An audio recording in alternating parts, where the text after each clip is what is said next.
Speaks, he'll close the debate. Thank you, Deputy Speaker. I will close the debate and thank all members for their contribution to the debate. Another lengthy one, but as has been articulated by a number of speakers, an important one for a great deal many people that live in our wonderful state.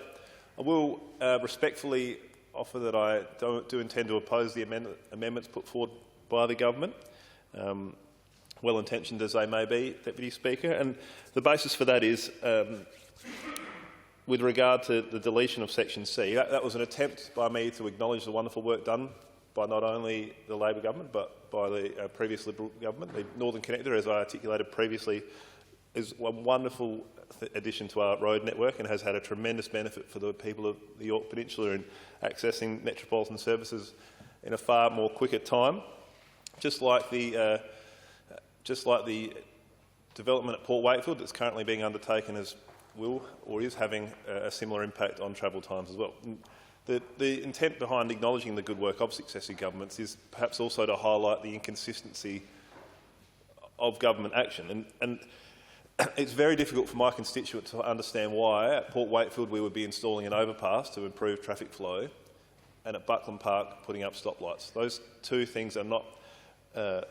you can't reconcile those two things. It's just not too far a distance apart, but two completely different solutions. It's hard for my constituents and I to understand the rationale behind those things. So, while there has been some excellent work done by successive governments, the point of that particular part of the motion was to highlight the inconsistency and try and bring attention to the fact that there should be similar works done at Buckland Park as is being done in other parts of our road network. And the other important part would be that the government proposes to delete the immediacy of this motion, and that is another part that I strongly object to.